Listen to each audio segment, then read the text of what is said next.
Yo yo yo yo yo yo yo, salut tout le monde, comment va? C'est Lord Vendetta avec vous, j'espère que tout le monde va bien, j'espère que tout le monde passe un merveilleux jeudi. Salut à vous tous, les gens de YouTube, une autre vidéo statique, j'espère que tout le monde va bien et on commence live.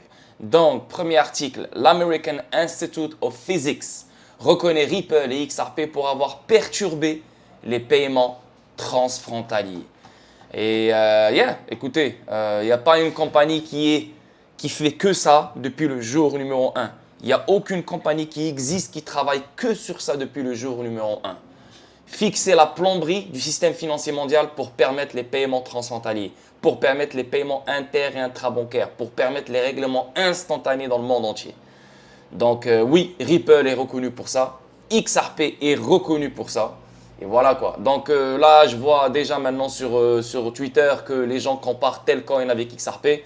C'est malheureux, c'est triste. On a expliqué Telcoin 20 millions de fois. Mais ces personnes-là qui comparent XRP avec Telcoin, ils viennent tout juste de connaître Telcoin parce que Telcoin il est en train de pompe, donc c'est en train de faire du bruit. Donc pour eux, Telcoin c'est quelque chose d'incroyable. Et là, directement, bien sûr, comme d'habitude, on compare l'incomparable. Donc Telcoin est comparé à XRP. Pourquoi? Parce que Telcoin a 100 milliards, XRP a 100 milliards et Ripple fait pareil que Telcoin. Donc c'est des compétiteurs. Donc Telcoin fait la job de XRP. Non, c'est totalement faux. Telcoin, c'est Telcoin, XRP, c'est XRP.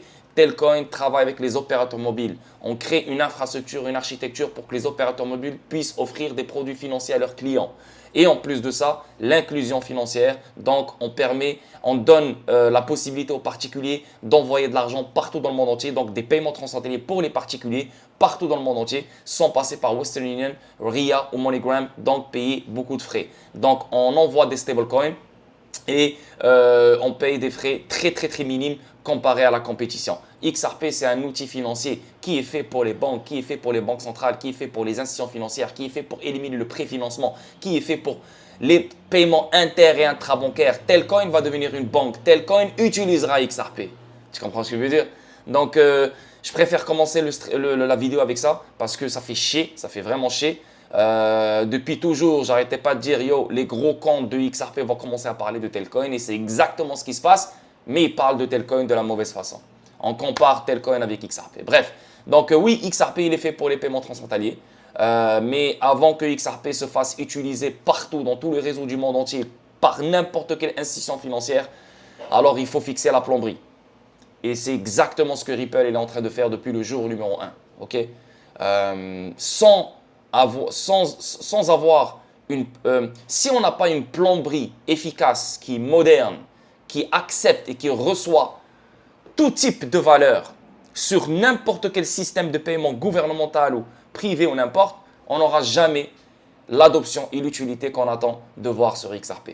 Donc Ripple, elle doit continuer à fixer la plomberie, éduquer les gens, améliorer les systèmes de paiement, etc., etc., etc. Bien sûr, il n'y a pas que Ripple qui va faire ça. C'est un travail en fait, c'est tout le monde qui travaille ensemble pour une seule direction.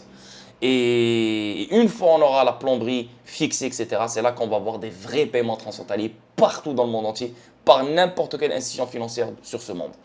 Pour l'instant, ce n'est pas le cas. Il y a encore du travail à faire. Il y a les CBDC à créer. Il y a plein de choses à faire pour avoir finalement les paiements transfrontaliers vraiment à 100% et vraiment modernes comme on le pense. Tu vois ce que je veux dire? Il y a encore du temps à faire, mais oui, Ripple et XRP sont faits pour les paiements transfrontaliers. Yes. On avance. Le ETF XRP approche à grands pas, déclare le responsable de la recherche de Uphold, faisant allusion à un impact plus important sur les prix. Et ouais, un XRP ETF approche à grands pas. Je suis sûr et certain que c'est un produit qui est inévitable. On a eu le ETF BTC, pas de problème. On a vu maintenant Coinbase et Grayscale qui sont en train de parler avec la SEC pour un éventuel ETF Ether. Pour moi, un ETF Ether, il ferait du sens, mais c'est juste que si on sait que Gary Gensler s'apprête à poser une accusation sur Ethereum, d'après moi, d'après la logique, il devrait refuser un ETF Ether. Mais il n'y a pas d'accusation encore sur Ether. Donc, Ether peut vraiment avoir son ETF. Il n'y a aucun problème avant XRP. Et ça ne me dérange pas que ce soit avant XRP ou après XRP. Je m'en bats les couilles, la vérité. Mais c'est une bonne chose aussi s'ils acceptent un ETF Ether avant XRP. Je m'en bats les couilles. Pourquoi? Parce que, hey, donc ça veut dire qu'ils sont ouverts à créer des ETF sur certains altcoins. Donc, s'ils ont commencé avec le Bitcoin et maintenant, ils avancent avec Ether, ça veut dire que le prochain, une fois que l'affaire juridique va finir avec la SEC, c'est XRP ETF. Donc, il n'y a aucun problème. Donc, que ça soit ETF Ether ou ETF XRP en premier, on s'en fout. Le plus important ici, c'est qu'on sait, et c'est inévitable, et ça s'en vient, un XRP ETF. Et ça, les gars, un XRP ETF, juste après le règlement. Quand je dis juste après le règlement, je ne parle pas de 1 jour ou 2 jours ou 3 jours, une semaine après. Je parle de voilà, quelques mois, je ne sais pas, je ne peux pas savoir exactement quand ça va, quand on va avoir un ETF XRP. Mais je pense qu'une fois qu'on aura le règlement, une fois qu'on aura la fin de cette affaire juridique, je pense que le ETF XRP sera très vite réalisé. Et ça, les gars, ça va envoyer XRP à des stratosphères incroyablement folles. Regardez qu'est-ce que les ETF Bitcoin font en ce moment. Tu vois, un nouveau all-time high. On est en train de pomper, etc., etc. Donc, imagine un ETF Ether, qu'est-ce qu'il va faire? Il va ajouter plus d'argent dans le crypto market. Alors, imagine un ETF XRP, qu'est-ce qu'il va faire? So, yeah, c'est des gros véhicules de spéculation, les ETF, mais aussi c'est des gros robinets pour permettre de la liquidité dans le crypto market. Donc XRP ETF, si on le voit dans ce bull run qui s'en vient, ben, on est déjà dans le bull run, mais dans la deuxième partie du bull run qui sera encore plus explosif que ce qu'on est en train de voir maintenant, je pense qu'on va atteindre le 3 chiffres. Voilà, ok, on avance. XRP dans le top 10 des crypto-monnaies dans lesquelles investir sur Forbes. Ben oui, c'est top 10, c'est même top 1 si tu veux. XRP a figuré ce mois-ci dans la liste des 10 meilleurs actifs numériques recommandés par Forbes aux investisseurs en crypto-monnaie. Et XRP, c'est le number one des investissements que je recommande, que les gens doivent recommander. Parce que oui, on est sur Telcoin, oui, on est sur Dent, oui, on est sur Gala, oui, on est sur IoTeX, oui, on est sur HBR, oui, on est sur ci, ça. Mais XRP reste le number one, que tu le veuilles ou non. C'est pas parce que le number one, parce qu'il a la meilleure utilité, je veux dire, ouais, non, il est meilleur que les autres. Non, parce qu'il y a des teubés sur Twitter qui pensent que XRP va tout faire. Il va faire toutes les utilités qui existent sur ce monde. C'est totalement faux et c'est vraiment stupide et imbécile de penser comme ça, tu comprends? XRP, il a son utilité, mais pourquoi on aime XRP? Pourquoi? Parce qu'on parle de paiement transfrontalier entre des institutions financières, entre des banques centrales et entre des banques. Donc, la valeur de cet actif, elle est incroyablement folle sur le long terme. Tu vois ce que je veux dire? Parce que là, on parle d'une unité de change, une unité d'acompte, une réserve de valeur, une monnaie supranationale, une réserve de monnaie mondiale. Yo, c'est juste gros. C'est juste gros. Donc, c'est pour ça que ça reste le number one, même si sur le court terme, il fait chier, même si sur le court terme, ouais, on n'est pas riche, ouais, ça ne bouge pas, ça n'avance pas. Il y a énormément de développement qui se fait sur le XRP Ledger. Et plus il y aura des développements sur le XRP Ledger, plus il y aura de l'activité sur le XRP Ledger, plus il y aura du trafic sur le XRP Ledger, il y aura de la demande pour XRP. Pourquoi? Parce que le XRP, c'est le carburant du XRP Ledger. Donc avec les AMM, on va créer de la liquidité. Cette liquidité-là sera utilisée 24 heures sur 24, 7 jours sur 7. Et XRP sera important et indispensable dans ce processus. So, plein d'autres choses, Il n'y a pas que ça. Et on n'a rien vu encore. Donc, c'est le number one pour moi. Il restera toujours le number one, le meilleur investissement que j'ai jamais fait de ma vie jusqu'à date. Ok? On avance. Un expert affirme que XRP ne manquera pas cette course haussière. Je suis totalement d'accord avec cet expert. On est littéralement à la fin de l'affaire juridique. Ça peut traîner encore quelques mois, mais je pense fortement que la deuxième partie du bull run qui s'en vient vers troisième trimestre 2024, quatrième trimestre 2024 jusqu'en 2025, début 2025, mi-2025, fin 2025. On ne va pas savoir exactement quand ça va finir, quand on aura le top exactement. Mais la deuxième partie du bull run, parce que la première partie du bull run, on est en train de la vivre maintenant. Et je m'attends à une correction vers mai, juin, dans ces alentours-là. Et là, on repart après pour une bonne explosion après. Tu vois ce que je veux dire? So, je suis totalement d'accord que XRP ne va pas manquer cette course haussière, surtout si on a le règlement et surtout pendant la course haussière, on a XRP ETF. 3 chiffres, les gars, inévitables. On avance. Les utilisateurs peuvent désormais utiliser XRP sur les chaînes EVM et Cosmos alors que Quorum lance le pont XRP Ledger. L'interopérabilité entre différentes chaînes. Non seulement l'interopérabilité entre différentes chaînes, mais l'interopérabilité entre différents systèmes de paiement. Et c'est ça qui va permettre à XRP d'être partout dans le monde. Non seulement sur différentes blockchains, donc Ethereum, Cosmos et d'autres blockchains bien sûr, et aussi sur des systèmes de paiement nationaux, internationaux, gouvernementaux, bancaires, etc., etc. Il va être partout. parce que c'est un outil financier qui te permet d'économiser sur chaque transaction, qui te permet d'éliminer le préfinancement. Ça veut dire que toutes les banques auront plus de capitaux, plus de réserves, plus d'argent dans leur poche, etc., etc. Ça, c'est juste pour le système traditionnel. Mais aussi pour les blockchains, on permet aux banques, pas aux banques, qu'est-ce que je dis? On permet aux blockchains d'être interopérables. De cette manière-là, on peut échanger les données, on peut échanger la valeur, on peut échanger les actifs. Un actif peut aller là, peut aller là, peut aller là, peut aller là. Donc, au lieu de vivre l'inconvénient de cette blockchain, ben, tu as juste besoin d'utiliser qu'est-ce qui est bon sur cette blockchain et tu vas ailleurs sur l'autre blockchain, tu vois. C'est ça l'interopérabilité. C'est exactement ce qu'on doit faire parce que si on a un système financier traditionnel interopérable et on a un système digital moderne qui n'est pas interopérable, ben écoute, on est en train de faire les mêmes erreurs. Donc, tout doit être interopérable. Et tout doit être lié au XRP Ledger parce que XRP Ledger, c'est le DLT le plus puissant qui existe sur cette terre. C'est le meilleur qui est fait pour les paiements transfrontaliers. Donc, il est là pour subvenir aux besoins de n'importe quel système et n'importe quelle blockchain qui veut améliorer son côté de paiement. C'est pour ça que le XRP Ledger, on ne le remplit pas. C'est pour ça qu'on le laisse intact avec les fonctionnalités qu'il a déjà. Bien sûr, on ajoute les AMM, on ajoute le clawback, on ajoute le DID, on ajoute d'autres fonctionnalités qui sont meilleures pour améliorer l'expérience sur le XRP Ledger, mais on n'ajoute pas, par exemple, je sais pas moi, des grosses parties comme les contrats intelligents, comme, comme, si tu veux, l'exemple le plus simple, les contrats intelligents. Donc, on laisse le XRP Ledger fluide, on le laisse intact, on le laisse puissant pour les paiements transfrontaliers. Alors, si on ajoute des choses dans le XRP Ledger, dans le mainnet, alors on va le congestionner. Donc, il va devenir une blockchain ou un DLT comme tous les autres DLT qui permet les paiements, mais ce n'est pas un DLT qui fait que pour les paiements. Genre, l'efficacité, elle est juste incroyable. Pour l'instant, le XRP Ledger, il a une efficacité incroyable. Personne ne peut arriver à sa cheville. Donc, on veut garder le XRP Ledger de cette façon. C'est pour ça qu'on a les chaînes latérales fédérées et c'est pour ça qu'on a les crochets, hooks et sidechain. Donc, les sidechains permettent d'avoir une ligne directe avec une autre blockchain, une autre plateforme, un autre réseau qui peuvent utiliser le pouvoir du XRP Ledger sans congestionner le XRP Ledger. Et bien sûr, les crochets, ils s'accrochent au XRP Ledger pour permettre au XRP Ledger d'offrir des nouvelles fonctionnalités comme les contrats intelligents. Donc, chaîne latérale fédérée ou crochet, rien ne s'ajoute sur le mainnet principal. Le mainnet principal, il reste pur et fluide pour les paiements transfrontaliers et les règlements instantanés. Donc ça, c'est des trucs inévitables et ça ne va pas se faire qu'avec EVM ou qu'avec Cosmos. Ça va se faire avec toutes les autres blockchains qui sont vraiment sérieuses et qui comptent rester dans ce monde, bien sûr.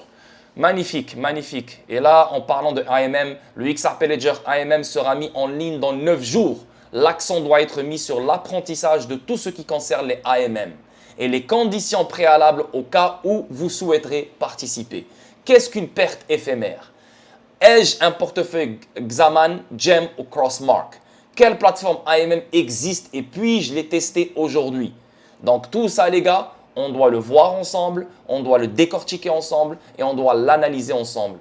Si tu n'es pas sur le Discord, alors mon gars, tu vas rater cette info. Sur le Discord, on va faire des streams. Sur le Discord, on va faire des salons vocaux et on va parler. Chacun va donner son expérience parce que moi, je peux rater des choses, etc. etc. Mais en étant dans une communauté, en étant plus de 30, 40, 50 personnes sur des streams, alors on peut savoir c'est quoi la meilleure stratégie pour les AMM. Je vous le dis, je vous le répète, ce n'est pas juste tu cliques sur un bouton, tu donnes tes XRP et tu vas créer un revenu passif aussi simple que ça. Il y a énormément de pertes et je vous le dis, je vous le répète, c'est une façon de reprendre tous les XRP des particuliers. C'est une façon de détruire les gens. C'est une façon de reprendre tous les XRP en fait. Parce qu'il y aura beaucoup de teubés, beaucoup d'imbéciles, beaucoup d'idiots qui vont penser que c'est sûr, il n'y a pas de risque, que la vie est belle. Et voilà quoi. Non, ils vont sucer tes XRP si tu ne sais pas comment gérer les choses. Donc, il faut faire des recherches sur les AMM, les comprendre bien comme il faut. Il faut faire des recherches sur c'est quoi une perte éphémère. Il faut la comprendre bien comme il faut. Il faut avoir au moins un compte Xaman, donc c'est Xoom, ou bien Gem, ou bien Crossmark. Nous, on utilise Xoom, donc tu es bon. Si tu as Xoom, tu es bon déjà.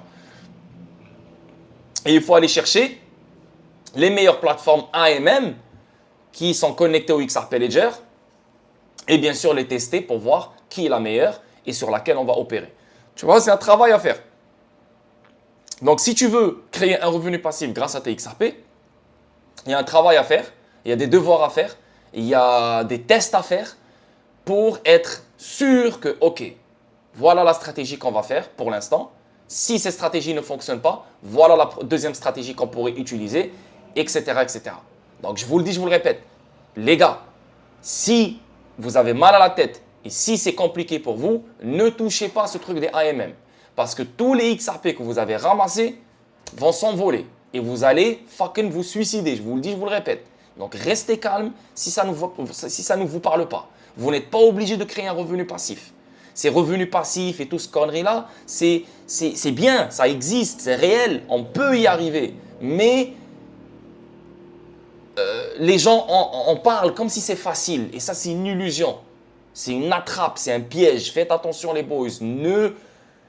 Ne rentrez pas dans ces AMM juste comme ça sans savoir exactement comment les choses fonctionnent. S'il vous plaît les gars. Mais les AMM, dans 9 jours, ils seront live. 91,43%, c'est mort. Là, quand on parle de AMM, on parle de liquidité. C'est les meilleurs AMM qui existent sur cette terre en ce moment même.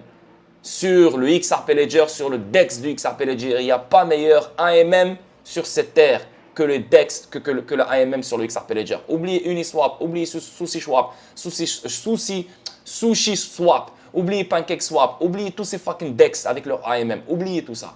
Là, on parle d'une liquidité de qualité 24 heures sur 24, 7 jours sur 7, automatisée, qui sera utilisée par le monde entier. C'est des pools de liquidité universels. OK? Et voilà l'article ici. L'arrivée des AMM ne garantit pas un revenu passif avec le XRP. Bien sûr, ça ne garantit absolument rien. Tu as plein de pools de liquidités différentes. Donc, ou bien XRP USDT, ou bien XRP Bitcoin, ou bien Bitcoin USDT, ou bien plein d'autres choses. Tu vois ce que je veux dire? Donc, moi, je conseille fortement une seule paire. XRP USDT, XRP USDT. XRP USDT. Si tu es un gars du Bitcoin, Bitcoin USDT. Ne prenez jamais deux paires volatiles. Une seule paire volatile et une paire stable. De cette manière-là, vous limitez les dégâts. Mais bien sûr, il ne faut pas oublier les AMM. Ça veut dire quoi? Ça veut dire plus il y a de la volatilité, plus toi tu vas recevoir des rendements. Donc si tu as deux actifs volatiles et tu rentres dans la pool de liquidité pendant qu'il y a la volatilité, bien sûr, tu vas faire de l'argent. Tout dépend de comment tu vas gérer les choses. Donc, plus il y a de la volatilité, plus tu auras des rendements. Mais ce n'est pas parce qu'il y aura de la volatilité, ça ne veut pas dire que tu auras le fait que tu as deux actifs volatiles, que c'est fini, tu es sûr de gagner des rendements. Non, il faut savoir quand rentrer au bon moment. Donc, il faut des bases de trading. Il faut savoir lire les charts. Il faut savoir est-ce que lui va pomper, lui va chuter, non, lui va chuter, lui va pomper. Bref, il faut savoir lire les charts pour être capable de savoir c'est quand que je devrais rentrer dans la pool. Parce que je vois qu'il y aura un move qui arrive, un move vers la hausse, un move vers la baisse. Donc, c'est le moment de rentrer dans une quelconque pool de liquidité. Tu comprends ce que je veux dire? Donc, c'est un travail minutieux. Même moi, je ne suis aucunement un expert là-dedans. Je suis vraiment totalement un vrai chevreuil dessus. Mais je vais apprendre, je vais me forcer, je vais perdre des XRP pour le bien de ma communauté. C'est sûr et certain. Il faut que je perde des XRP pour que je puisse savoir comment les choses fonctionnent. Et si moi, je sais exactement comment les choses fonctionnent, alors ma communauté va gagner. Et au lieu qu'elle perde des XRP, elle va gagner des XRP. Donc, c'est un travail. J'ai hâte. Dans 9 jours. So, yeah, un gros travail qui s'en vient, les gars. On avance. Ici, ça parle de libérer des liquidités dans l'économie tokenisée. Voilà, libérer des liquidités dans l'économie tokenisée. Tu penses que cette liquidité va venir de où? C'est pour ça qu'on parle des AMM. C'est pour ça qu'on parle de pool de liquidité. C'est pour ça qu'on parle des AMM sur le DEX du XRP Ledger. Les actifs tokenisés ont besoin de liquidité. Sans liquidité, ces actifs tokenisés ne valent absolument rien. Tu comprends ce que je veux dire? Donc, libérer des liquidités. Non seulement tu as l'élimination du préfinancement, donc on libère de la liquidité, on dépiège des capitaux endormis, ça c'est numéro 1. On crée de la liquidité, bien sûr grâce au AMM, hein, sur le DEX du XRP Ledger et on déplace de la liquidité grâce à XRP de point A à point B, de point A à point B d'une façon fluide et d'une façon rapide, etc., etc. Donc, tout a rapport avec la liquidité.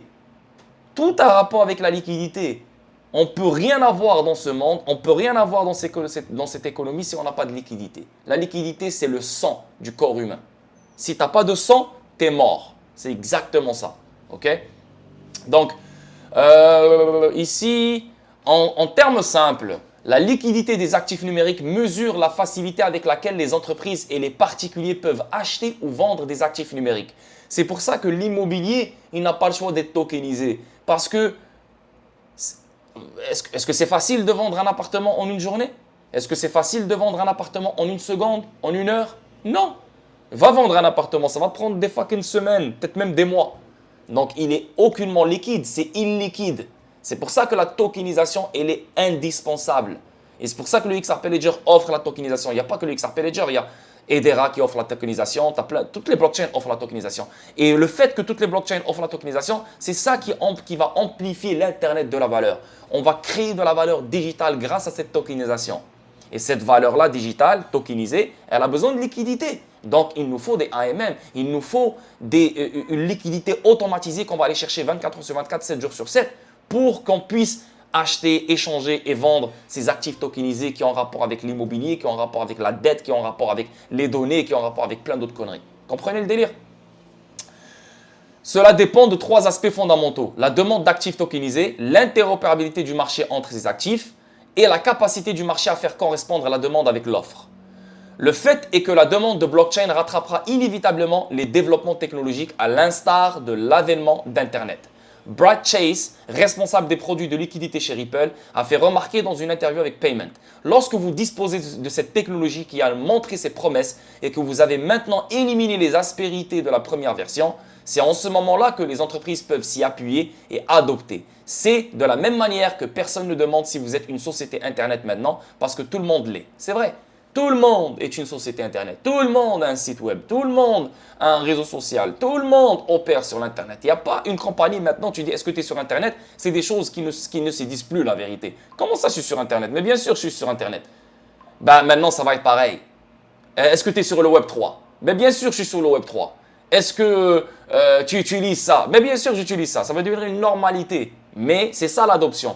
Mais l'adoption va venir grâce à des événements comme une crise de liquidité, comme plein d'autres conneries. Tu vois ce que je veux dire? Ça s'en vient, les gars. C'est un agenda. Ainsi, l'opportunité de la tokenisation réside dans une liquidité accrue. Et le défi consiste à garantir l'existence de la demande et à connecter les détenteurs d'actifs numériques à des rampes d'accès sorties sophistiquées. Donc, résoudre le défi des rampes d'accès des activations. Donc, la tokenisation évolue rapidement avec un nombre croissant de projets de banques, de gouvernements et d'entreprises visant à tokeniser une gamme diversifiée d'actifs. Bien sûr, les titres, donc le stock market, les titres, des documents, tout va être tokenisé. À mesure que l'adoption de la tokenisation se développe et que de plus en plus de classes d'actifs sont transférées vers le numérique, le besoin de liquidité va augmenter. Ah, c'est pour ça que les AMM sont indispensables. OK? Et si la liquidité va augmenter, ça veut dire que XRP doit être assez liquide pour permettre cette liquidité. Parce qu'il n'y a pas assez de XRP. Il n'y a que 100 milliards. Et n'oublie pas que XRP est déflationniste. Il y a des XRP qui brûlent à chaque fois. Donc, il n'y a pas assez pour subvenir aux besoins de ce monde entier, du monde entier en gardant XRP à 1 dollar ou 50 sous ou 2 dollars ou 3 dollars. Ça ne marche pas. C'est fini, le projet est mort. Déjà, il y a je ne sais pas combien de XRP qui sont piégés par les holders, qui ne veulent pas vendre leur XRP.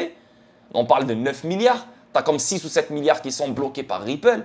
Tu as 50 milliards qui sont dans l'escrow. Yo, je veux dire, mais non, il n'y a pas beaucoup de XRP à vérité. So, à un moment donné, XRP va devenir liquide, très liquide, pour qu'on puisse... parce qu'on parle de liquidité. Si on a l'actif qui a rapport avec de la liquidité, et lui-même, il n'est pas liquide, frérot, on est en train de dire n'importe quoi ici, tu comprends ce que je veux dire? So, tout est bien calculé, c'est ça qui est fou. Les fournisseurs de liquidités crypto peuvent effectuer la plupart de leur travail en coulisses. mais ils devront établir une réputation digne de confiance et fiable auprès des entreprises traditionnelles et des sociétés natives de crypto.